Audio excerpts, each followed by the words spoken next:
the voyages of the starship Enterprise. Its 5-year mission: to explore strange new worlds, to seek out new life and new civilization, to boldly go where no man has gone before.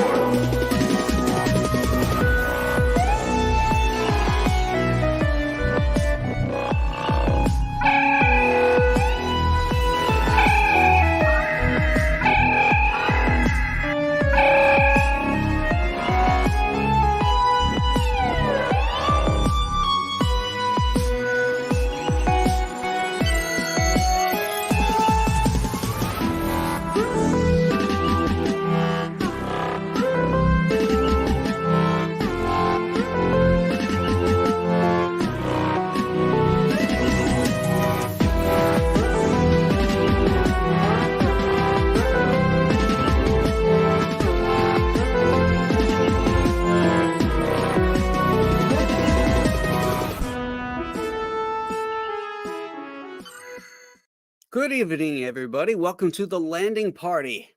Today we're going to be talking about City on the Edge of Forever, and we got a very special guest with us, Mr. Mark Miller. And let's get rolling. We've got a lot to talk about tonight.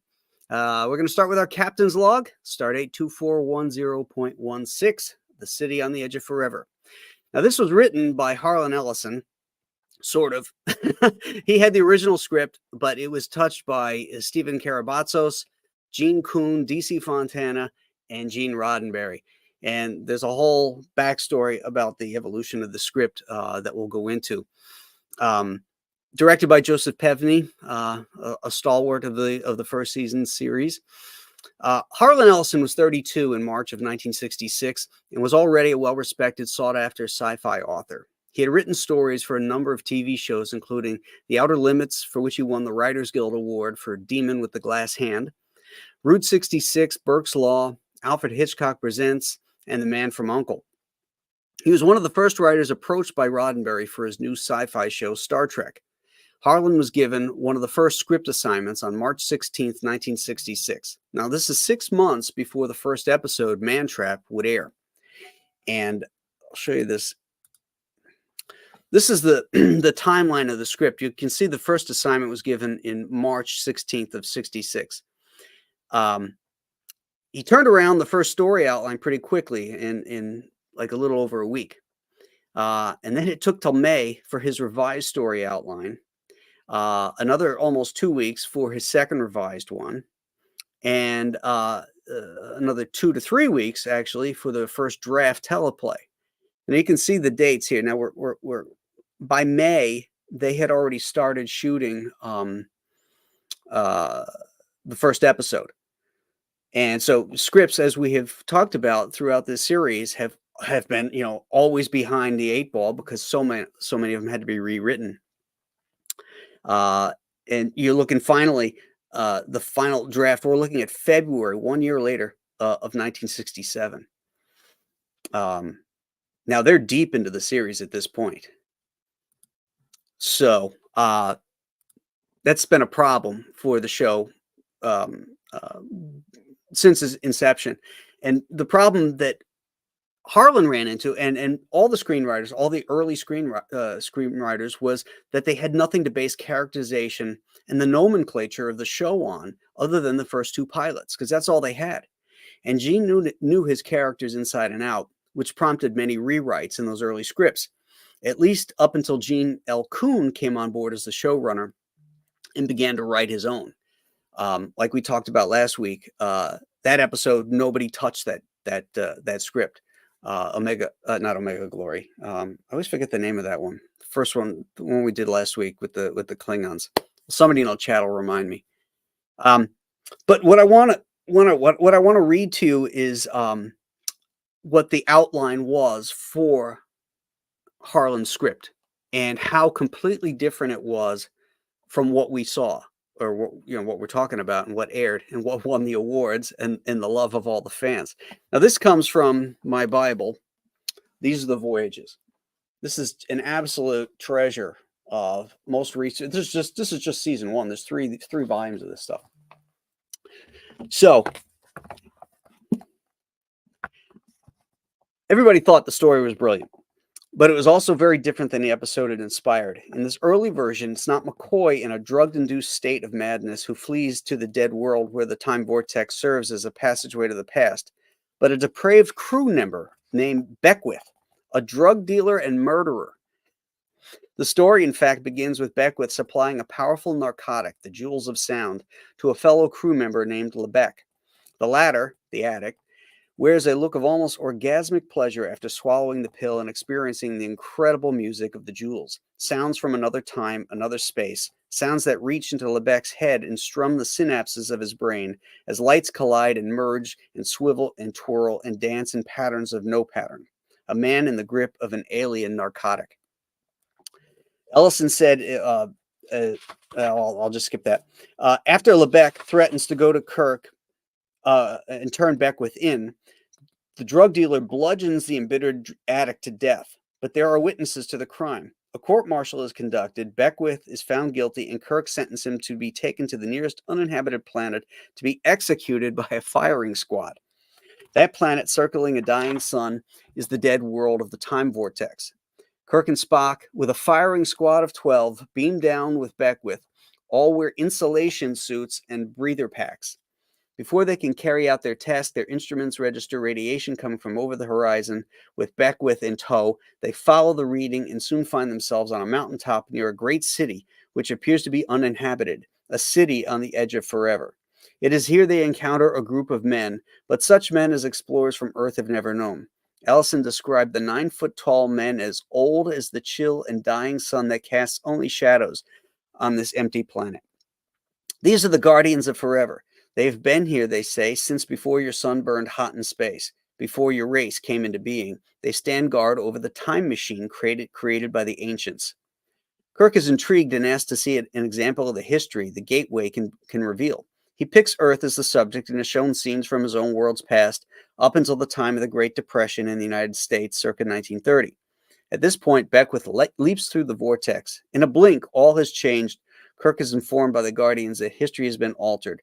He and the landing party immediately beam back to the ship to find out their lives and their enterprise have also been changed. They discover the starship is now a renegade vessel, a pirate ship in a sense, manned by cutthroats. My God, this is like 3 or 4 episodes. Kirk and his men are able to take control of the transporter room and lock the marauders out. He orders his men to stay and hold the transporter room while he and Spock beam back to the planet. Once there, the Guardians agree to send Kirk and Spock back in time to the time period in which Beckwith invaded.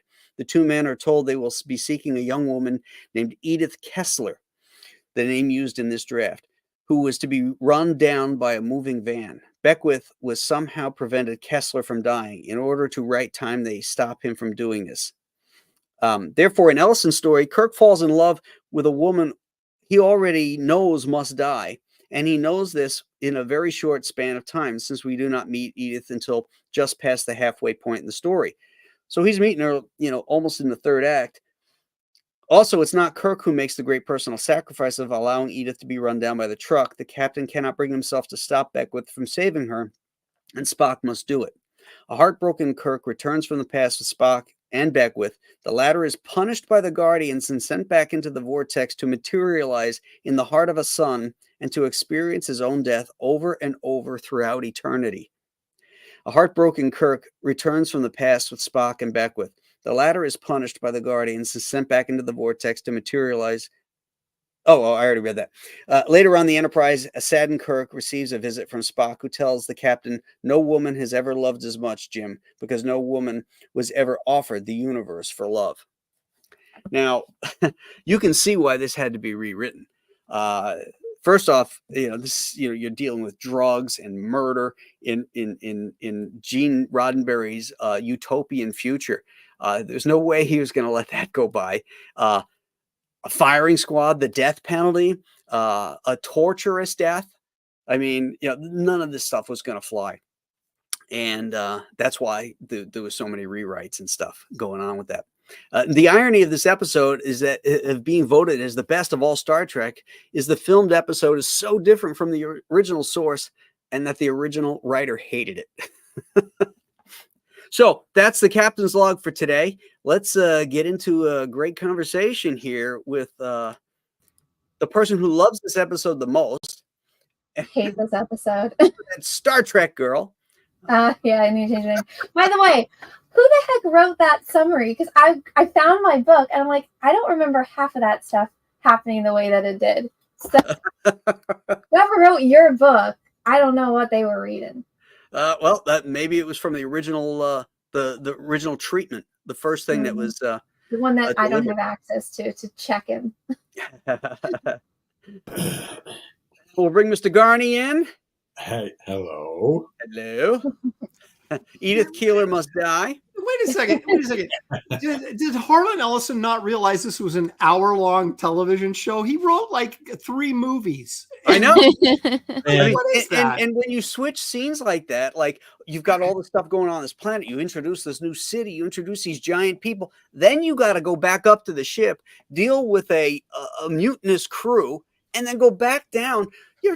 This is 3 or 4 episodes or a large movie. I'm dying to find out what Mark Miller might think. Once we get Mark on, I'm going to tell you my perfect ending to this episode. Go ahead.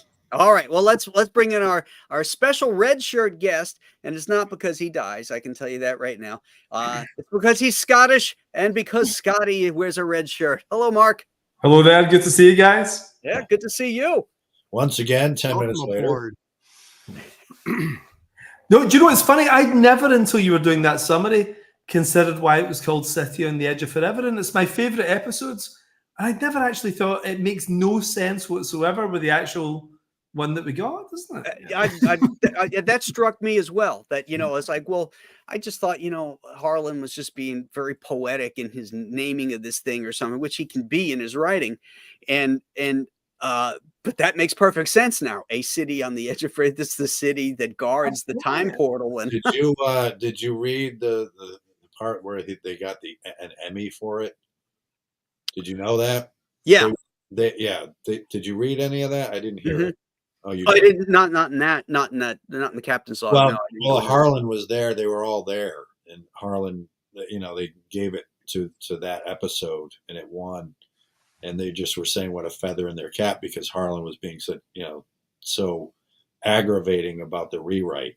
Oh yeah, he they did talk about Harlan here, and they interviewed DC Fontana and John D. Black, and all the writers that were working then were still alive too when the book was written in 2013, and they said that Harlan was just he was a procrastinator for one thing, and he was a very arrogant pain in the ass.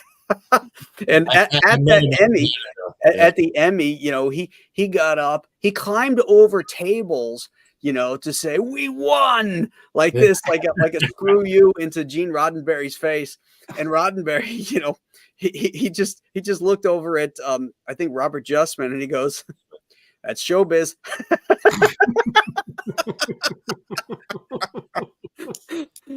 Whenever you hear it, though, whenever you laid out that plot, which I'd never heard before, you realize it wouldn't have worked as an episode of Star Trek, though, wouldn't it? I mean, it's a great trilogy of movies. It's maybe even one movie, but as an episode of Star Trek, everybody they'd be like, "What the hell was that?"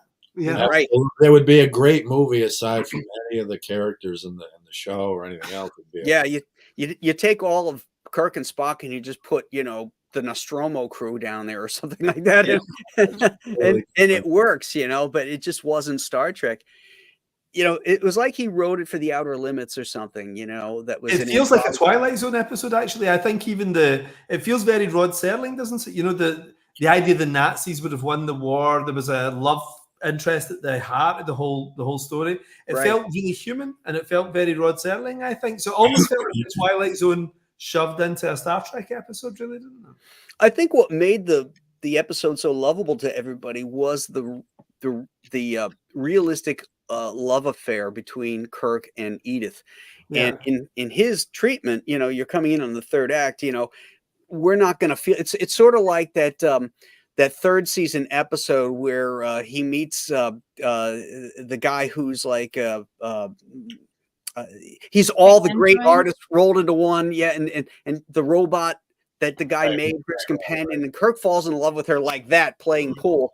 And, it just doesn't work, but this one works. Yeah. Well, I like, go ahead, Mark. I was just going to say it's still fast because when I rewatched it again for the first time in a long time, and you know what, like Star Trek really works on a children's level for you. You know, you watch it when you're 10 years old and it makes perfect sense as well because you're interested in two things. You're interested in fighting and girls, you know, when you're that age, you know, and Kirk kind of covers both those things every episode. You know, he falls in love with a girl inside about 90 seconds. And it's like the love of his life and everything. And so, but you know, when you're a little kid and you sit beside a girl in school you've got a crush on, you do fall in love that quickly. It kind of that's what it's like. Did you ever see Ferris Bueller when Ferris talks about his buddy and he says he needs to get him laid because he needs to get him out and see the world because if he doesn't, he's going to fall in love with the first girl he lays.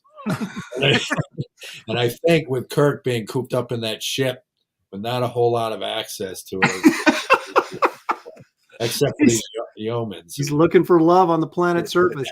No, the thing about that, and I think Anna will agree with me on this and why she loves this episode so much is that Kirk, even if he doesn't fall in love with Edith Keeler, as captain, he still has to make the decision to let somebody die that he could save. And that's an epic decision that he has to make. And that really weighs heavy throughout this most of the episode once we find out what's going on. You see, that leads me right to what I was saying the perfect ending would be for this show. Okay. Tell us your perfect ending. So, you know, the end where, you know, she's walking across because they're holding back Dr. McCoy and all that. How great would it be for Spock to say, no, Jim? And then he looks right at Captain Kirk. Like Spock looks right at Kirk, and then he takes his arm and he shoves Edith in front of the car. I would have liked that better. That would have created so much drama and tension for later episodes. Because it tests the bounds of their friendship because Kirk knows it has to happen. Spock knows it has to happen. The only way it's going to happen is if somebody does it, and Spock is totally fine with it. He's just like, no, Jim. He just goes, like, right. That would have been That is a great ending, Mark. That is a good ending. Thank you. Yeah. You should have told that to Shatner when you had the chance. Yeah. I should have You know, talking about Kirk and the girls, since we've been watching the first season in the order it's been shot, if you think back, in the first season, Kirk is not the hound dog. That doesn't happen till second and third season, where he's shagging somebody every, you know. That's because he's try and think about any episode in the first season where he was falling in love with a woman. Dude, it's the beginning of the 5-year journey. That's why. You haven't gotten any for a couple of years. You're going to start acting like a, you know. Well, to be fair, his alter ego was going after Janice pretty hard. That's true. Well, yeah, right. But, you know, that was his alter ego. It was the evil Kirk. Yeah. What about Helen Noel? But I guess he was kind of restraining himself with Helen, wasn't he? Yeah. He was trying to, you know, like put that in the past, you know, but then I like how Helen Noel is in that room and she's like seducing him with that freaking machine on it, pointed right at him. Oh, yeah. You remember that night at the party, Jim? You know, he's like, when you ignored me, and then I gave you that boob shot, and then things change. You should have just walked in there and gotten on top of him. Okay, so let me throw this out here. Did anybody else know? Because I watched this episode last night as well, again for the first time in a while. They didn't do a very good job of restraining McCoy at all at any part during this entire episode. All right, he's on the bridge, right? And he's murderers, assassins, and they're like backing away from him like he's got a gun or something, and they basically let him run off the bridge, and then they can't find him before he beams down. I'm not trying to nitpick. I know this hurts Anna's feelings. This is her favorite episode, but I sat there and thought, this probably could have been avoided if they'd been a little bit more careful with. Like Spock could have just neck pinched him like he did the cop and knocked him out. Exactly. Didn't that cordrazine or whatever it was? Wasn't supposed to give you super strength like Captain America or something? They didn't say that, but we can go with that. This is more like adrenaline. I like how this is the only episode Bones knows karate. You know, like in Bread and Circuses, he doesn't know what he's doing. He's holding, put your shield up, you know, and he's fighting. He can barely fight, you know. And this one, he's like, pop, pop. He gives this guy a double karate chop, you know. Dude, Who needs the neck pinch when you can do that? think about the wasted opportunity, though, that this episode has. Opportunities. Like, let's say they go to the Guardian there, and they go through it. Like, McCoy jumps through, and they have to follow him through. And they jump right into that same office where we can't figure out where Spock went into the other room. You're talking about tomorrow is yesterday. Yeah. I mean, they could have gone anywhere. Like, they should have went to one of their other episodes. Mark's sitting there going, "What are you guys talking about?" Well, my wife watched it today with me, and it was the first episode of Star Trek she's ever seen. Oh, Really? She'd never seen Star Trek before. Really? And about 20 minutes into it, she didn't know any of the characters. She'd heard of Mr. Spock, and that's kind of it, you know. And 20 minutes in, she said, "This is the maddest thing I've ever seen in my life," you know. And it's like, she's watched like European puppetry and things like that, you know, she's watched crazy stuff, you know. And she was like, "I have no idea what's going on." I said, "Just stick with it. This is the best episode ever." And she was like, I can't watch this, you know. You're going to have to groom her with a few extras, I think. My wife's the same way when it comes to Star Trek. It's like, "Oh, this is a good episode," and she looks at me and goes, "Is this one in Rome too?" Oh My my wife's got gosh! this thing where she says she doesn't want anything too far in the future. Like, she'll maybe go 10 years in the future.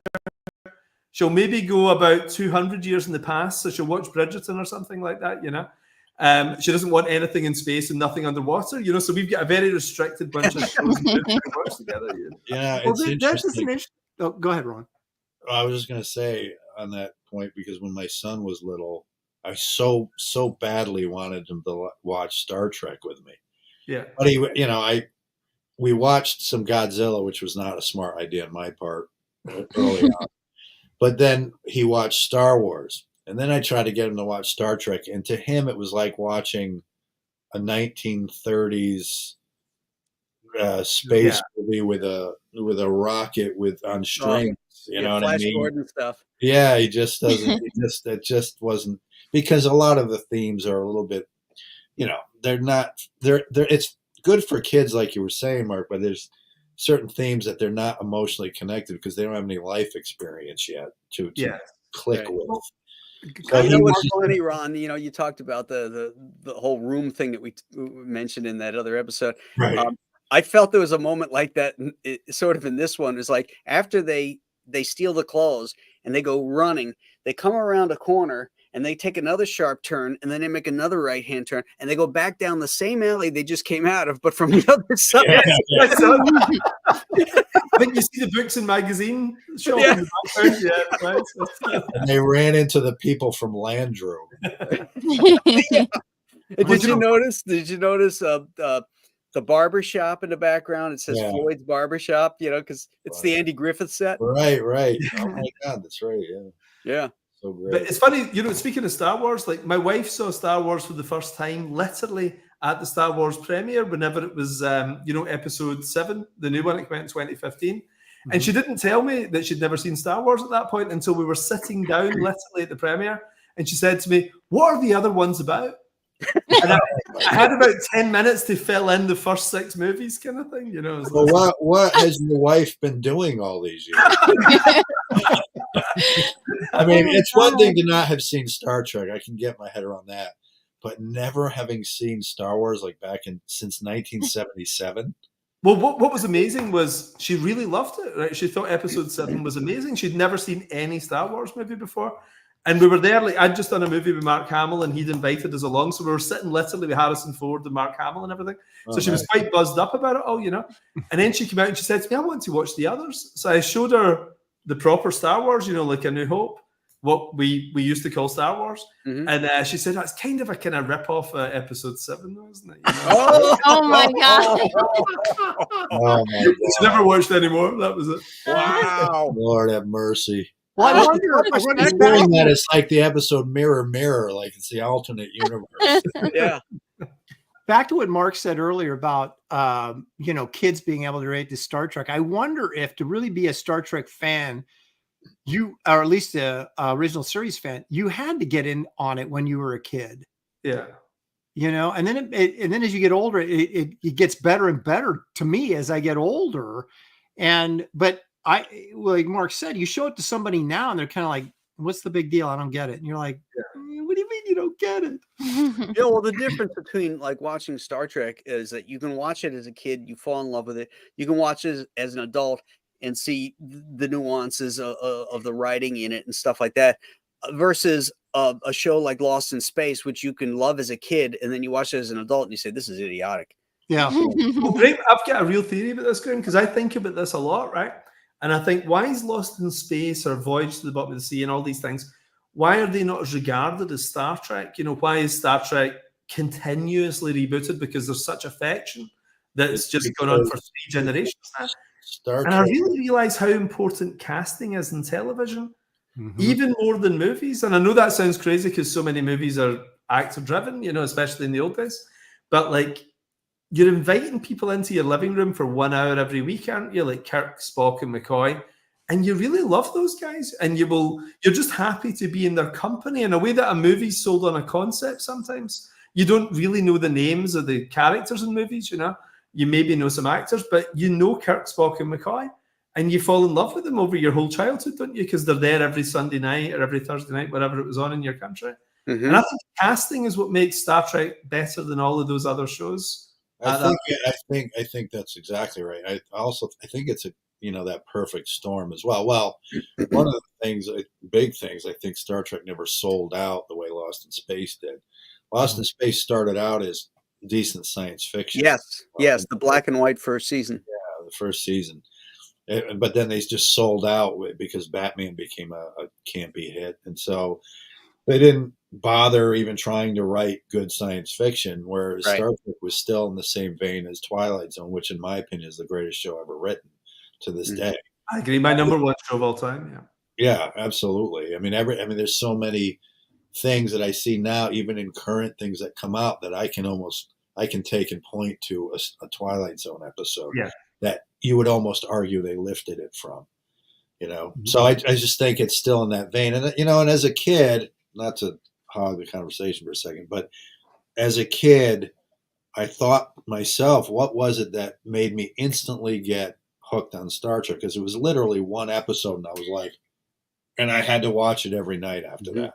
Mhm. And a large part of it, because I was still only in, I don't know how old I was. It was maybe 10 or 11, I think, when I first got into it. But everything about it, the colors, the bridge colors, the way the ship, the lighting. Well, the lighting was film lighting. I mean, Jerry Zinnerman, he really lit that show like a movie, like no other TV show in the 60s was lit. It seemed so ahead of its time. Yeah. And even watching a phaser fire out of the pistol was the coolest thing I'd ever seen. You know what I mean? Yeah. And then, I'll take it one step further and I'll say it's so great because of William Shatner. Yes. That William Shatner is the train that drives that show. When he is on screen, you cannot take your eyes off him, and the best episodes are the ones that focus on him, and most of them do, because he was the star, but he really, really drives that train. And I don't think, as big an ego as he has, I honestly don't think he gets that. I think, after meeting him and my now legendary experience with him,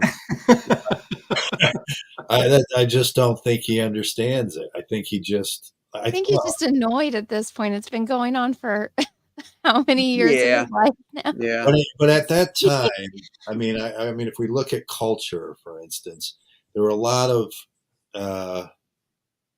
At that time in the 60s, a lot was changing. It was a transition from the 50s and the Donna Reed sort of thing, and the father knows best, and things were starting to change, and divorce rates started going up, and there was a lot more dysfunction starting to happen. I mean, you could argue there's dysfunction everywhere in any particular era, but at that time, I think he represented, like, that's what I said when I said he represented for me something that I wasn't experiencing in my personal life, which was a solid male foundation for what I thought, I would like a father figure to be for myself, I mean, and that's really what drew me to it in large part because of his performance. That's what I don't think he understands.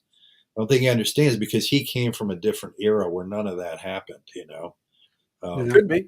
But think about this. He also, like, the timing is so important as well. Like, he showed up in 1966, 67, 68.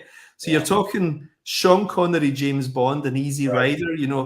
He was a swinging sci-fi hero. He was a guy coming in, getting off with a different girl every week and everything, and having a great time the way Sean Connery seemed to be having a great time being James Bond. Jeffrey Hunter and these guys, they just played it like a 1950s thing, didn't they? Yes. They were straight actors. Same with Guy Williams in Lost in Space. He was a dad. He wasn't a cool guy, He was a kind of cool dad, but not a cool guy. They were types, is what they were. They weren't fleshed out humans, the way that, like, the nuances that, like, Shatner could give. Like when Spock is talking about Nomad and he says, we're alive because, he thinks you're Jackson Roykirk, and that's the only thing keeping us alive. And Kirk he goes, yeah. And then, it's just this nuance, But you don't think no kid ever went out and played at being the dad in Lost in Space? Like, but I don't know if it's the same in America, but in Scotland, when we watched a TV show, we'd go out and play at that show afterwards with my friends. Yeah. And we all wanted to be Kirk. Like that was, somebody maybe ended up being, I mean, everybody was Scotty in real life, so there was no point being Scotty. Somebody would get to be Spock or something, But it's the same as Superman as well. If you were in school in the yard, you wanted to be Superman when you were playing in Justice League and everything too. That is true. Anna, I've got to hear why Anna hates this episode so much. Well, I'm listening to you guys talk about how much you love Kirk, and I'm like, that's shocking that you guys love this episode, considering he's not Captain Kirk in this episode. All right, let's have it. So infuriating to me. Look out, folks. Look out, Mark. Both barrels are coming. I know. Okay, so let me provide a little bit of backstory. So I was watching these on, like, VHSs that we would get at, like, thrift stores. So I don't think I had seen all of the shows, like all of the episodes, but I had seen the movies. So I had seen episodes before I saw the movie. So I had already seen the Kobayashi Maru, and I know that Captain Kirk doesn't believe in a no-win scenario. So when I'm watching this, and then she's so stupid, she can't look both ways on the street, and I'm a child, and I'm like I don't want to curse, but I'm like, bitch, just look. Like, how are you missing a truck? And it's not like those things aren't loud. Like, my dad owned a trucking company, so I've been around, big, gigantic trucks my whole life. You can feel those things coming. You can hear them. So I'm like, how stupid is this woman? And two, it's like, okay, in Harlan Ellison's thing, Spock actually makes a point because Kirk says, oh, like, let's bring her to the future with me, just like he did with the chick in Star Trek 4. And in this one, Spock's like, no, she has to die. So it's, like, very apparent that she has to die for everything to happen the way that it happens correctly. And in this episode, they just leave that out. It's like, oh no, she just doesn't have to be there to manipulate the president and all the good peace stuff. So they could technically bring her back to the future. And I know Captain Kirk could have talked to the donut guy to let her come into the future. If they can go into the past, she can come into the future. I know I'm just killing her on right now. But so Kirk, who doesn't believe in any no-win scenario, literally just stands there crying as this whole no-win scenario thing happens. So I'm sitting there like 6 years old, and I'm like, this is some bullshit. I already saw this movie. This isn't Captain Kirk. This is stupid. And then I found out later there was this cool book with a much better story. And then there's edits in it that make it better because, yeah, I agree. The whole pirates on the spaceship thing is stupid. He changed the Guardians from Gandalf Stonemen to like the orbs that are in that one episode where they switch bodies with the orbs. Mm-hmm. And I did like the idea that it was some bad guy that tries to save Edith, because it's that even though somebody's evil, they're still good. And like even a mass murder, or not a mass murder, but even a guy that's like a drug dealer and a murderer would still try to save someone. So I like that aspect of it. And it doesn't ruin Captain Kirk. This episode is awful. I watched it again today. I was already in a bad mood because I got my blood drawn yesterday. I watched it this morning and I was like, I hate this. I hate this so much. Boy. Did you not think, that Anna, I think it's, those X-Files episodes? I can't remember who the guy was who wrote them, but there was a guy who wrote like 4 brilliant episodes. And what made them so interesting was they were so unlike the other X-Files episodes. I think if Star Trek was like this every week, it would never have worked. But sometimes there's a little special episode is where, Kirk isn't really quite acting like Kirk. We're seeing them in a time displacement and everything is all these things that shouldn't make it a Star Trek. It feels like another show, but it also makes it a curiosity as well. There's something kind of lovely. Like there's something amazing about a fish out of water story, and to see Kirk not in the future, which is what he's associated with, having those guys in the past. That's the one that stays with me. I mean, that's the first one on VHS I bought when I was in my teens because it was the episode I remembered from my childhood. It made it just that little, I know what you mean, but it makes it that little bit special. But, I'll tell you another thing I like about it too is Star Trek's a weird show, right? In the sense that I've got this theory that 1938 science fiction kind of changed. Sci-fi before that was all about explorers. It was all Jules Verne and going off into space and going to the center of the Earth. It was all about people going, like us, going elsewhere, Flash Gordon, Buck Rogers. And then in 1938, it became people from somewhere else coming to us, And Star Trek's actually very much a Jules Verne kind of idea. It's somebody going off into space and exploring. But that episode actually becomes something else, and it's them coming to us. And I'd never seen that before. I know they did it again in Star Trek 4, but like I say, you couldn't have it every week, but it was so interesting to see because we'd never seen it in any other episode.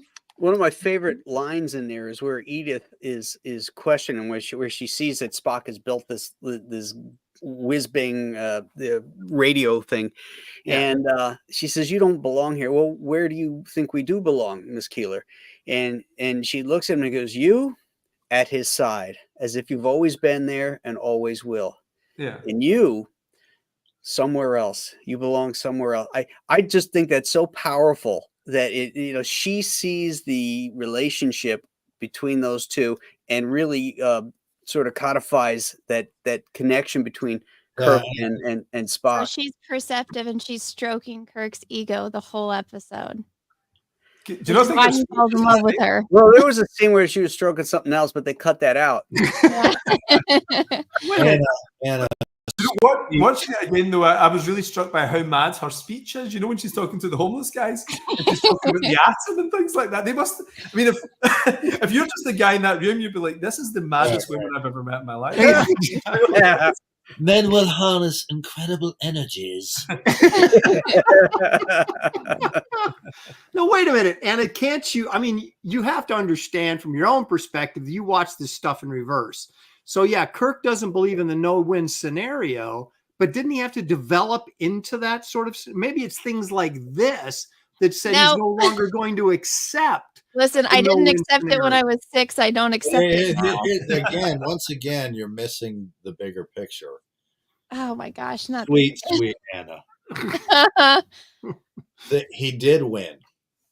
He got to stay single. Congratulations. He had to die. That was a win for Earth. Yeah. It's touching upon the whole idea is if you could go back in time and kill Hitler, baby, would you? Mm-hmm. Would you? And also, Anna, there's no way he could have brought her back because it's not like they had communicators and could say, "Hey, a donut, beam us back." They only got brought back by the donut when everything was righted.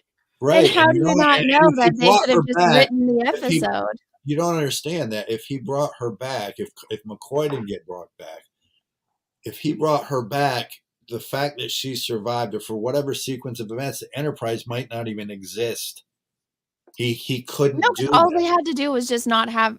All she had to do was just not have the meeting with the president, and then not She do all the had to teeth die talk. for whatever reason. She Well, had that to. well they Well, should have they think of should the have put that butterfly in the For her episode. to come back, And for her to think come of the back. butterfly effect. Like, okay, she I like gets how the hit- butterfly effect is going to come into effect in this episode, but every other time they come up with a random explanation for something at the last minute, you accept it.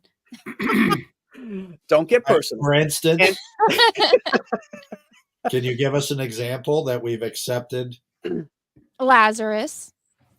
Well, Well, wait, I gave that wasn't like here a for that 2. I episode. know, but I'm just saying, like, that's something where there's just a stupid explanation at the end, and you just accept it. Almost every single episode, when You something didn't happens accept at the it. end, The there's whole a thing is stupid thing. stupid. You're getting mad because she didn't hear the car and stuff. If She you should have turn- heard if the you turn car. around, Who you're doesn't look 15 both feet ways away- before you're crossing a You're street?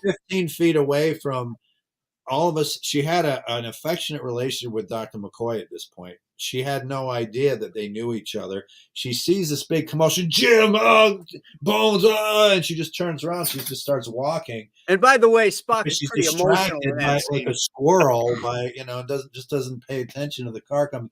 And it's also not like it's I-95. It's just No, exactly. a So little you'd be side able to street. She's hear being it better. distracted by the No, commotion across it's the like New street. York. It's New York. There's a lot of white noise in You New would York, be you know? able to hear that big old truck coming. But the big thing is, though, Kirk had no idea whether he was going to get back to the future. You know, so Kirk could have been there forever. He had to let her die. Or else he'd have had to kill her 5 minutes later if she Or hadn't Spock hit could have that pushed car, her, you know? like Ron says. Right. But do you not think the episode itself feels like a bad dream in a good way? You know, in the sense, even Kirk looks unnerved at the end of the episode when Yeah. he's looking around. He's never had an experience like this before. And because Kirk failed in a sense, even though he saved the world, he lost the girl.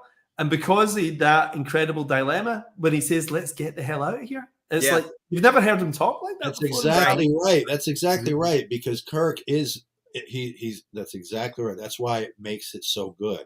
And that's why we remember it. He doesn't believe in a no-win scenario, and he knows he won, but it was at such a great cost. The cost. That's why he's like, let's get the hell out of here. But Because you know, I don't know about you guys, but I saw that episode when I was quite young, maybe 6 or 7 or something. And you know, we don't have the rerun culture you guys have in the States. So we only maybe see a show every 7 or 8 years. It's not on continuously. The whole season just gets repeated maybe every 7, 8 years. So you see it as a teenager, then you see it as an adult, weirdly, Oh. you know. But I do remember that one at the time giving me my first taste of a moral dilemma. I don't remember ever seeing a dilemma before that where we talked about it in school next day. Like, what would you have done? You know, like you'd never really seen that in a TV show before. And like that was huge, you know. Like, I mean, I'd never seen time travel, I think, before that either. I suspect that was my first taste of time travel. So it felt incredibly fresh to a mainstream audience when you were really young. Was it like that for you guys when you saw it, or were you familiar with these tropes already? Well, that wasn't the first episode I'd ever seen, so I can see, since you said it was the first one you ever saw, that No, the first dilemma I'd ever seen on a TV show. You know, like wasn't this episode the maybe first let the one? girl die and save the world. You know, that kind of thing. well, that to Right. that degree, yeah. I mean, there were westerns that had dilemmas. Oh yeah, yeah. A lot of westerns had moral dilemmas. The Rifleman used to have that all the time. But so I mean, a sci-fi dilemma, like a huge high world. concept like that. Right, high consequence, like the saving of the world. You mean? Yeah. Yeah, not that I can think of. Maybe stuff like not the Magnificent Seven. What was the one that was based off that? Oh, What the was Japanese one? Yeah, The it was Seven Samurai? Seven Samurai, yeah. Magnificent Seven. But what was there was one along with, was it Kelly's Heroes or something? No, that's a That's heist Tony's movie. fun. Yeah, and then Good it was, movie. I love that movie. I know it's but great. anyway, yeah. No, you're right. I think that they were smart to drive the point home about it being a romance between her and him, and that's, you know, and also, if you think about it, it also touches upon the idea where Spock says the needs of the many outweigh the needs of the few or the one. Mm-hmm. And it sort of flies in the face. So that is what Kirk is doing. Whereas later on, Kirk, they bust their butt to save Spock at the possible expense of the many. Well, the you know, episode had such an emotional impact to it that sometimes it's something that is effective as that you can overlook or maybe not even notice what the character flaws that Anne is pointing out, whether they're really there or not. But They're there. the fact, though, that when the story then itself is so impactful that you're like, okay, well, maybe, you don't even necessarily sit there and think, well, would Kirk really have done this, and this? Because you're riding that sort of emotional wave. And that episode has that sort of, like Mark was talking about, there's so much impact, so much going on. There's so much at stake. And and at the end, like you said, let's get the hell out of here. You're like, there's something, he's really troubled by this and probably will be for the rest of his life. There's a lot going on there emotionally. And I think that sort of, if you feel that there's some sort of, inconsistencies within the characters there, that kind of stuff, especially in a weekly episode and, one where you're already familiar with the characters, you might forgive some of that stuff because the actual impact from the story is so great. What's interesting, and hard on writers writing episodic TV, particularly in the 60s, is that you can't institute too much change. For one thing, it's the formula that's driving the show, that's keeping it on the network. It's also what people like. And it's the same thing with episodic comics. Stan Lee used to talk about the illusion of change. You make people think that there's a big change. You're given the illusion of change, but Peter Parker's Spider-Man still, and he's going to survive. Captain Kirk is not going to get killed, and putting drama around characters like that, you can't really change is really one of the hardest things you can do. So you have to rely on that illusion. And yet here we do see Kirk affected in a way at the end that he's never been affected before, quite that way at the end of any other Star Trek episode. Now, it doesn't carry over into the next episode where we see Kirk lamenting the death of Edith. She's never mentioned it again, but again, that's a function of episodic TV of the 1960s. But we actually got the show out of sequence as well, so that we didn't always get one episode the way following the other the way you guys did. So that was the beauty of American TV, that you could watch them in any order and nobody was confused. Because I thought that ending where he says, "Let's get the hell out of here," was almost like, okay, next week we can go back to normal Star Trek. This really is an odd thing that's not like any other episode. The thing that really stuck with me as well is how weird it is seeing those guys in normal clothes. Do you feel that when you see William Shatner in regular clothes? It's like somebody CGI'd his head onto a normal person. Where's the outfit? Exactly. Yeah, it was so cool. But he had the flannel on, and and Spock had the hat, and they were in the basement. I know it was unique to see them that way, and just it made them more believable in that sense.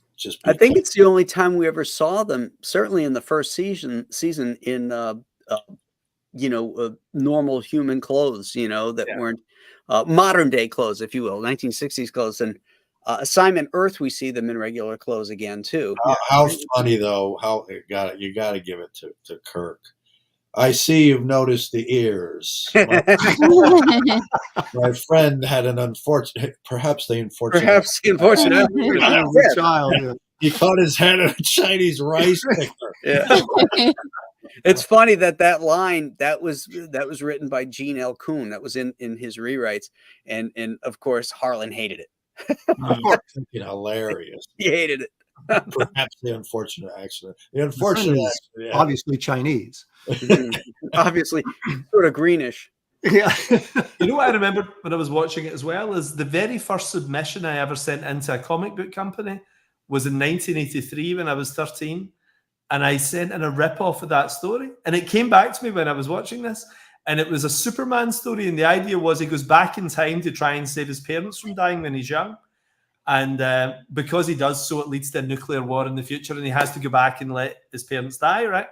And Julie Swartz, who was the editor at the time, just sent me a reply saying, "I'm so glad you enjoyed City on the Edge of Forever as much as I did."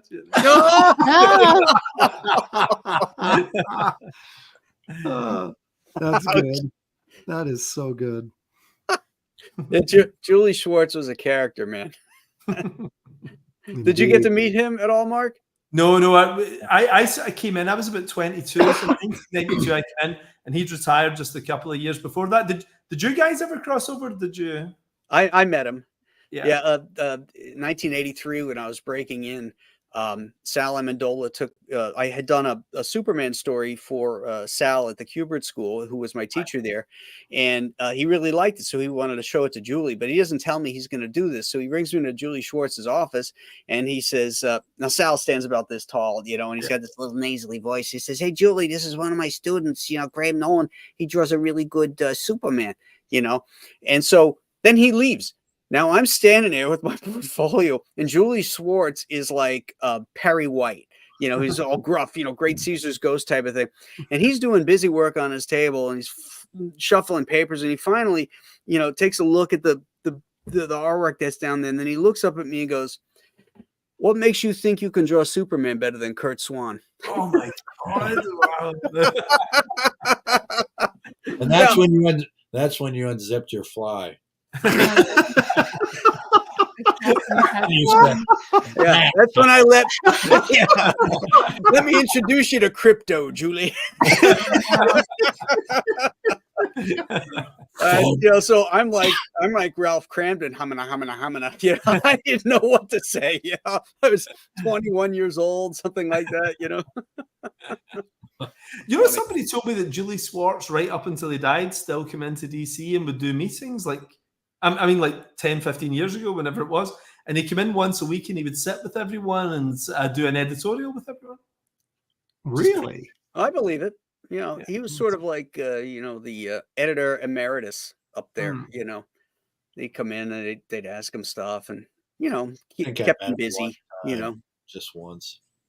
Met him once? Just in passing. It wasn't. I sat with him on a bus from...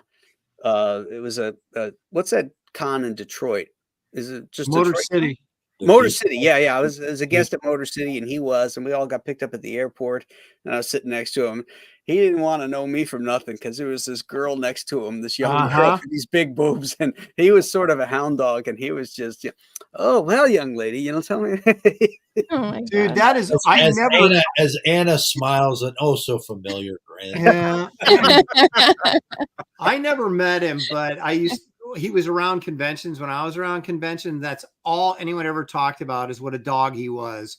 And he was all, you know, he didn't really have any power left at DC, but he kept coming around to these conventions just so he could hit on these young girls. And that was, I mean, this is like everybody knew it, you know, that was all anybody ever talked about when they talked about Julie was, oh yeah. But he was like that after his wife died because he had been married for like 50 some odd years and his wife had passed away. And then that's when he said, "Well, death did us part, and I'm off to the races." I guess so. Yeah. I assumed he was a woman when I was growing up because it used to say Julie Schwartz in the comic. And I remember saying to my friends, "I bet this is a super hot girl." You know? I was so disappointed. Wasn't even a super hot guy. Age, Mark. I thought the same with Jill Kane as well. Like it was who turned out to be Gil Kane. I was like, I bet Jill Kane is the hottest. Yeah, Jill Kane. Good old Jill Kane. Oh, that's funny. Good. Well, my boy. Not a girl. Oh man, that's funny. It's hilarious. Man. Did you find it interesting? I am like, woo, right back on the freeway.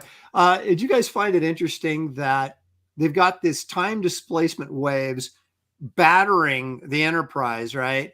And when McCoy's down there, he takes like his top 3 people that would be in command on the ship with him, and Scotty, Spock, and himself.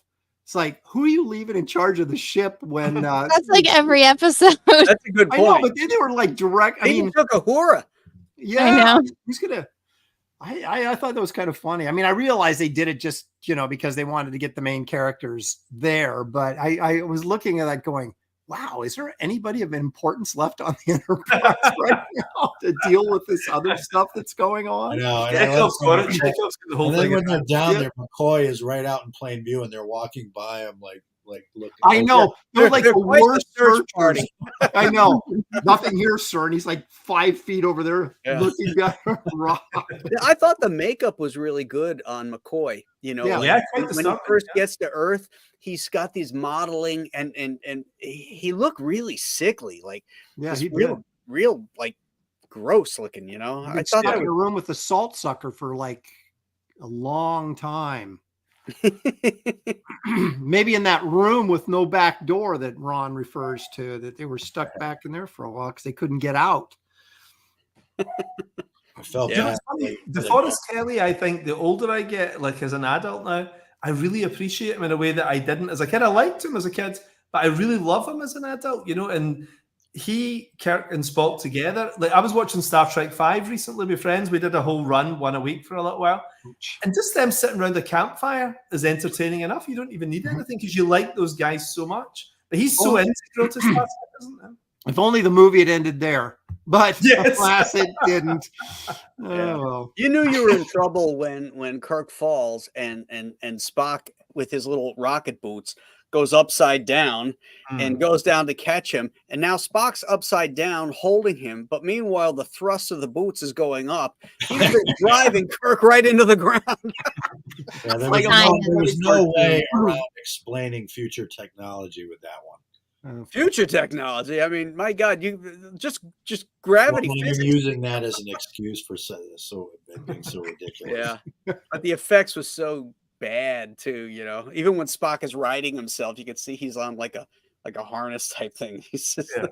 it was Come really on, bad. let's get off Star Trek 5. I'm gonna. Yeah, Aaron have a hates that aneurysm movie, here. so I don't. He's not feeling. You well. hate that one. Wait, so you hate Star Trek 5 and you hate the Wrath of Khan? No, I don't hate the Wrath of Khan.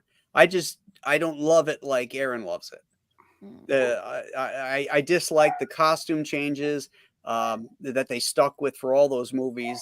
You know, you they can't call it control sweating in space with those big, heavy, bulky outfits. I think that was maybe to hide their girdles. That's exactly what it was for. You know, the expanding midriff. You know, but I think all it did was accentuate it. It made them look thicker all over, and then the collars, you know, so thick looking. I just dislike that, and I like the uniforms. It I just thought it was looks. clever It how they looks designed like you know what it looks Well, like. It looks like when you're on Facebook in Marketplace or something. You look to the left and it has some weird company that's selling clothing, like it'll say like Trifecta Clothing or something, and you click on it. It's like from some country you've never heard of, like Pyongyang or something, and it's like, and it's all the styles look like that. They all just look cheesy and polyester. And that's what it looked like to me, just like cheap polyester. you talking about the first I movie? think it's quite cold because I watched these movies as they came out and then never again. So I saw them in 1979, 1982, and I watched them again for the second time ever, like a few months ago, in order with my friends. We had kind of once a week a Star Trek night and we stuck them on. My God, they're so good. Like, see the first movie, I remember being disappointed when I was 9 when I saw it. But see, when I watched it at 53, it was amazing. It's such a great film. Right? And did you see the newer 4K director's cut version? Yeah, that's the one I Yeah, watched. isn't that so much better? So I amazing.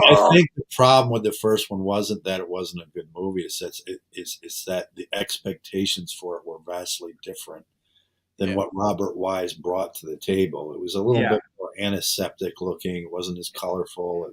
The plot was a little slow, and the characters were off model. Some of the characters were off model. Yeah. Like when Bones comes aboard, that's a real cringy scene. Damn it, Bones, I need you. I need you. Yeah. Kirk, he was almost. It was like Shatner was trying to act like Kirk, rather than just being the character that he was. It was almost like he was delivering a line that he thought Kirk would deliver it as. I don't know. I know. I agree with that. Yeah, that didn't work, and of course Spock through most of the movie is very mechanical and robotic in the way he speaks. Because he was trying to purge all the emotion, and I get that it works for the story, and then when he comes back around and realizes that everything was always there, and and he becomes old Spock again. I really like that turn. At the end. What my biggest thing with that movie is I thought it was beautifully done. I mean, V'ger was beautifully done, all of that. It was so lofty, you saw all this built around, this mystery of what V'ger was.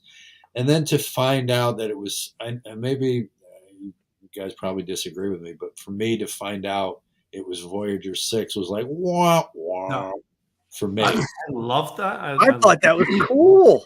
Yeah, Yeah, I didn't know what that was when I watched it. So my I dad don't had know to why. I explain. think I just wanted it to be. It just took all the mystery out, I guess, for me. But See, I lived in Florida. I watched Voyager go up. I saw it launch. no, I get it. And it was really cool in 1979 to see. I think it's because because of Nomad too. I mean, I knew what Nomad. Yeah, well, there was that. Like it was sort of a, Wasn't Roddenberry's thing is trying to humanize some kind of like mechanical thing, and they perfected that, I think, with Data. You think that was the overarching? Yeah, he was always trying to do like the artificial life and humanizing it in some way. Yeah. Because first with Nomad, he had how many episodes about androids, and then Right. There was the M5, the ultimate computer. Well, V'ger was the story. It was the same exact story. I mean, it was pretty much, yeah. But do you not love that 70s trope as well in sci-fi things, where at the ends some words is some sort of play like Zardoz or something like that, where there's a twist at the end and it turns out to be something you're already very familiar with. I love that. Any film that's got that ending, I love it. The Planet of the Apes, Yeah. The ultimate. Cool because you didn't know that it was Earth. Well, my favorite aspects, other than the characterization, of Kirk, Spock, and McCoy, Scotty, of course, with Star Trek, the series, was the sort of action adventure element of it, and that sort of melodrama, right? There were life-threatening situations. Those are my favorite episodes. So Star Trek 1, although I think is probably is a very good and interesting science fiction film, and I know, Graham, that's why you like it, is because it's more of a science fiction film than just. I liked Star Trek 2 because it's more like it just an episode on steroids for me. It's got all the great elements of my favorite kind of Star Trek episodes built into this framework of this film, and so that's why I find it head and shoulders above all the rest of them, because I think it's the ultimate Star Trek episode put into a film. Whereas, if you have different tastes or you're looking for different things, I can obviously see that there's going to be, Star Trek 4 to me. Star Trek 4 was the ultimate episodic movie. It felt like it was a movie. You had the humor, you had them going back in time. The characters were completely on model. You had the return of Captain Kirk, because he was still Admiral in that, and that ending where they think they're going to get some barge ship or something, and they come up over the not the Valiant, what was that, the big ship, they come up over it, and then they see the NC C-1701A, and it's like that, because that's a character. The ship is a character, and when the ship died, when it got blown up in Star Trek 3, you felt for that, but here they are getting the Enterprise back, and then when they get on it, you hear the TV sound effects, that boop, boop, boop, boop, boop, boop, all that kind of. I love that. Yeah, I like that too. That was one of my favorite ones. Let me just go back. Alex likes it as well. Motion picture. What, Mark? What were you saying? Oh, sorry, Ron, talked over you there. I was just going to say that thinking about the motion picture again, though, I was going to say what did redeem it for me was that the ending was different than the Changeling. Is that they had to blow up Nomad, whereas in the ending of the motion picture, Voyager 6 evolved, through the merging of him and a human, right? Which I found that to be redeeming for it, because part of the thing that was fascinating to me, the mystery of what this V'ger thing was and what could have built that, and what it was, and the scope of it was so great. Oh my God, I've never seen a movie with that kind of scope. Where you see the Enterprise like this big with this cloud and all this like stuff around it, and it's flying through the V'ger cloud. It was so cool, and it was so immense, and the universe is filled with things like, I mean, there's I forgot what the largest planet we know of, planetary body. It's not Canis Majoris, but it's a couple steps above that. And it, it could fit 10 billions of our suns in it, I mean, and V'ger was this immense thing. So to me, it was awe and wonder. And then to find out it was just Voyager 6, but it redeemed it because of that story element where it wanted to evolve to the next level. But the Voyager crashed in a machine planet, and the machine planet repaired it and gave it purpose. And then the theory is maybe the machine planet was the Borg. Yeah, I remember hearing that too. Do you know I've never seen an episode of Next Generation? I've never. Good for you. I've never seen a Star Trek without Kirk, so I don't even know the Borg. I'm aware of them, but that was the best thing about that series. Yes. Oh my God. Everything else was when they brought the Borg in, everything else was like being in a dentist office. No, it's not. It's great. My dad's, I remember when I was a kid, my dad wouldn't watch James Bond if it wasn't Sean Connery, right? Our family were really strict about this kind of stuff. We were like, yeah, this is a pale imitation. That was the best. And I felt that way about Star Trek after it wasn't Kirk. I was like, I'm out, I'm with you. I'm with you. I agree. On both those things. Connery too. I completely disagree. What are you guys talking about? Next Generation. Oh God, I'm going to go back off screen. Oh You my were God. saying that you're a sexy man, Aaron. So you Okay, well that's okay. Then I'll go with that. See, to get back to the episode tonight, why do you think Edith is so remembered? There's dozens of episodes of Star Trek, dozens of girls that Kirk's been with. Why do you think everybody remembers her? Do you think it's just because she was Joan Collins, or do you think it's because she was so pivotal in the story? Well, she's the biggest guest star the show ever had because she was big at the time. She had real screen presence. Yeah. Actually, my mother resembled her quite a bit. So that's one of the reasons I was always sort of fascinated with it too. My mother looked like a cross between her and Elizabeth Taylor. If I showed you a picture, you wouldn't believe how beautiful my mother was. What happened to you? I don't know. My father. Easy answer. I can't have everything. One of my I buddies could put a wig on if that'll help. One of my pals is Joan Collins' daughter. Now she lives quite near me here, and she looks like Joan Collins looked at that time. Wow. So she's in maybe her 40s or late 40s or something. Wow. Well, she's another one they used the soft lens on, just like Jill. They They used use the them on soft every lens one on of all of the girls. Oh yeah, and that music playing. the as well. Vaseline lens. Yeah. Yeah. She's getting the coolest genealogy. Her mum's Joan Collins, and her dad is the guy who wrote the songs in the Willy Wonka movie. Are you sure that they used the Vaseline for the lens? Oh my God. Here we go. There we go. To answer Mark's question, Ron, I think it is a combination of her star power, and we all kind of knew who she was, but also she's actually, and she's not the only. She's not pivotal. the best looking one, that's for sure. Yeah, well, she's pivotal to this episode. I mean, she's like the central focus of this episode, which I know there's been other ones where they had, Scotty's girlfriend when she was croaking and all that kind of stuff. But this is more of an elegant, romantic. Yeah, that one. I think all of that sort of plays into it, Yeah, the impact of the episode plus her star power. I think it's because this episode's so overrated and you guys all idolize it so much. That's why everyone remembers her. Kicker. Well, I can't wait for the grades. Oh, I'm dying to find out what she's going to put as her grade. Mine's very low. You don't think that Joan Collins delivered her lines extraordinarily believably? Not really. Oh, I thought she wasn't a believable. No, I think she was extremely out of place. She's this very sophisticated woman working at a homeless shelter. Why would that be out of place?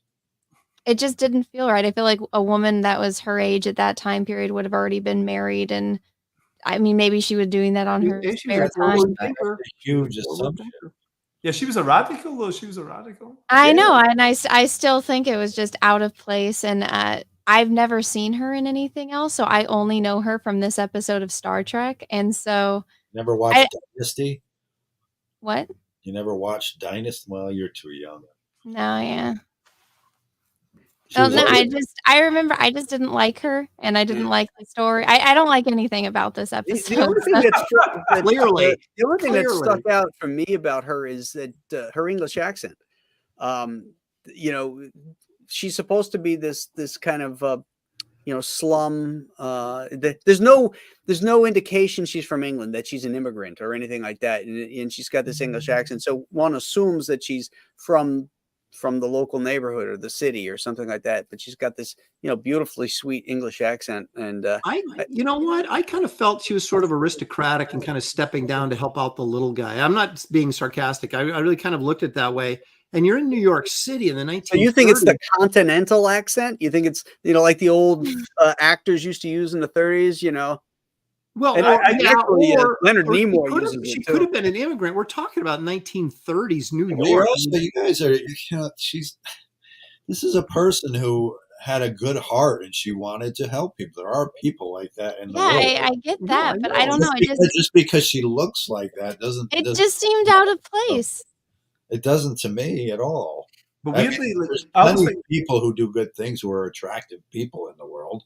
I What- understand What would have made her seem in place for you? Maybe if she spoke a little less proper. She seems very out of place. Just how She's education, just because she's. I understand that, but I mean, still, like you can But have a good see- education and still use slang.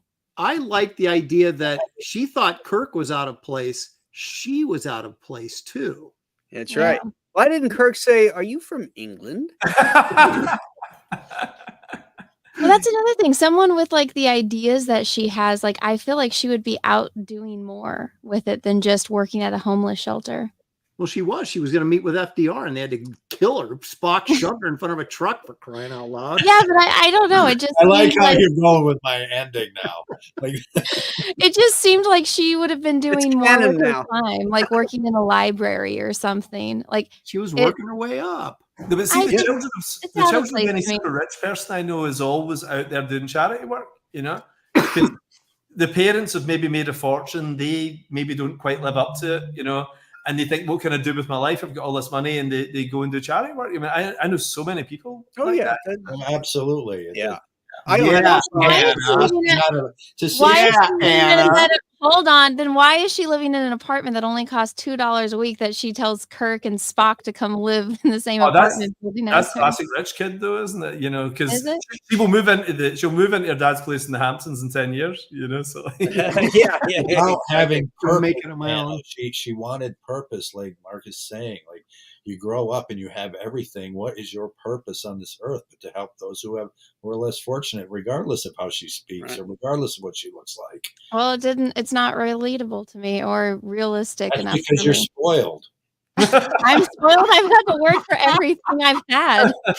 Well, maybe she did. You know what the real Doesn't question of this it? Let me hear you speak in an English accent, Anna. I would rather not. I would rather not. No.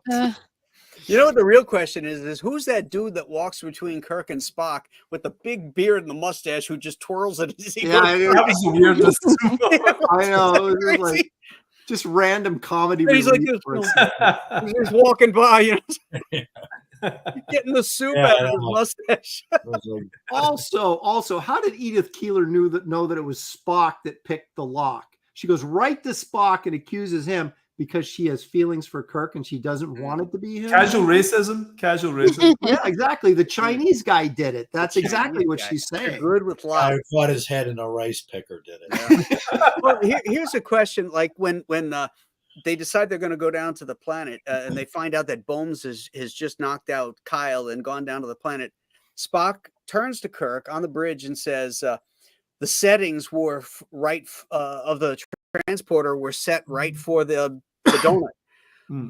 How does he know what the settings for the transporter was? He wasn't in there.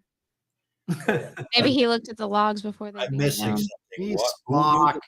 Spock knows stuff. Wait, say that one again. I'm missing. When Bones knocked out the transporter chief and beamed down, okay, And then they radioed up to the bridge to say, hey, Dr. McCoy just beamed down. Spock turns to Kirk. He turns from his station and goes, the settings for the transporter were set for, The heart of the disturbance. The is heart what of the he said. disturbance. How does Spock know what the transporter settings were? Because he was probably looking on the computer, which had it from the transporter room. See, I guys, imagine they know everything that's going on in the ship and the bridge. this is the problem with watching these episodes too many times. You get too hypercritical with a television show that has to put in bits of information as quickly as possible so they can move on. It's time for a rating. I'll have to skip in a second. I'm up in 4.5 hours with the time difference. I'm a part-time farmer as well, so I'm milking cows in 5 hours time. Oh my gosh! Nice. So, All right, so let's give our ratings, and then we'll let everybody go. All right, start with you. Well, no, we'll save Anna for last. Okay. Ron, we'll start with you. All right. Well, I'm going to give it a 9.5. I think there's a something to be said for keeping it simple, and I think the way they pared away a lot of the things that weren't necessary actually turned it into a beautifully written, simple story that had a lot of charm and relevance and bite to it that you don't really see in many televisions. You can insert that story into any show with just a different context. I think it would work. I think I had mentioned that before, and I think part of the problem is when you try to dissect something like that, you tend to overcomplicate it, which I think somebody on this panel is doing quite. Who would that be? That's your highest score of the first season so far. I'm not going to put it up over Balance of Terror, but I'm going to give it a 9. That is a good episode. Okay, Anna. Mark. No. I'm going to go crazy and give it a 10. Woo! The reason being, imagine how revolutionary this looked at the time. Imagine you're just watching another episode of Star Trek. You're sitting down with your family. You've just had your dinner, and you see this. You'd be like, "What the hell was that?"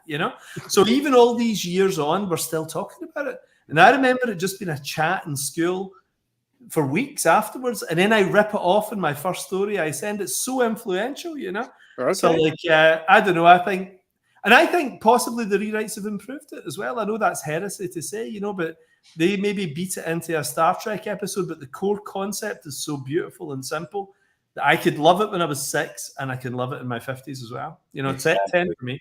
Okay, let me ask you this. Since you weren't on the show for these 2 episodes, what would you give Balance of Terror and the Corbomite Maneuver? What one's Balance of Terror again? Because I never remember. Romulans. It's like the submarine movie. All right, yeah. Really solid, like 9. I mean, both amazing episodes, so 9 to 10, somewhere between 9 and 10. Okay. There's been some great Star Treks. Okay. That's good. All right, Anna. The only reason I'm giving it this high is because the ideas that could have been behind it. I'm giving it a 2. That's how much I hate this episode. You need to stop. What did you give the alternative factor? Getting to you. What did you give the alternative factor? I don't remember. Probably a 2 as well. My gosh. I'd rather watch that one, honestly, than this episode. You're just trolling now. No, I'm not. Listen, the alternative factor doesn't put me in a bad mood. I rewatched this morning while I was doing my hair, and I'm like, there's seriously something wrong with your generation if that episode puts you in a bad mood. Because it annoys me because it's not Kirk. Well, I give it a 9. There we go. Now, Mark, I gave Balance of Terror and Corbomite Maneuver 10s. Those were 2 10s for me. But this is close. This is really good TV. So for most of us. Yeah. Well, gang, we're gonna let Mark go milk some cows. Can I just say I saw a weird thing on the group chat thing along the side? Yeah. Somebody just said, "Is Mark an actor? I think I saw him in the Willy Wonka movie." Yeah. And the weird thing was, about a year ago, I was reading Gene Wilder's autobiography, And one of my children, who was about 8 at the time, 8 or 9, thought it was me on the front, you know? So, like, Oh, really? there might be something in that. There might be Wow. There's a great documentary about Gene Wilder on, I think it's on Netflix. You guys should check out if you Oh, like check Gene that out. Wilder. I love Jim Wilder. Yeah. I'm pretty sure it's Netflix. It's really good. Someone else just said, Mark, don't milk the bulls. Right? So, like, No. I'm going to write that in my hands. So I don't Don't milk the bill. Guys, thanks very much for having me on, you know, like as the token foreigner, you know, like great. We really appreciate you coming on, Mark. I hope you had a good time, and if you know you got an open invitation if there's other episodes you'd like to come Mark, Anytime. where can people reach you? Like, you know, Do you know, I'm all over Twitter, you know, like when I should be working, I'm on Twitter. I you know, love so- the way you say Twitter. Like, it sounds like twatter to me. So I'll be on there, I'm sure, after I've done fed the cows and all that tomorrow morning, you know, so like, I'll be up from 9 o'clock. Yeah. Wow. What time is it there right now? Half past midnight, you know, 12:30. Oh, okay. I get up about 4:30, 4:45. You know. Wow. Wow. I don't envy you. No, Yeah. that's weirdly my superpower. I always wake up bright as a button first thing in the morning. I always have, so it's kind of ideal. And I go for a big walk 2 or 3 hours in the morning. You You know, got that Scottish constitution. no matter what I've been drinking the night before, I feel great in the morning. I think I've destroyed all the brain cells. There's nothing left to destroy. Wonderful. Next time you're going to come on again, I assume. I'd love to do the Kurt Nazi episode. You know, where Kurt's dressed up as a Nazi. I mean, that's a must. Okay. Second season. But you have to do some of this with me. Oh, Kurt, Oh, yeah. yeah, we should make it.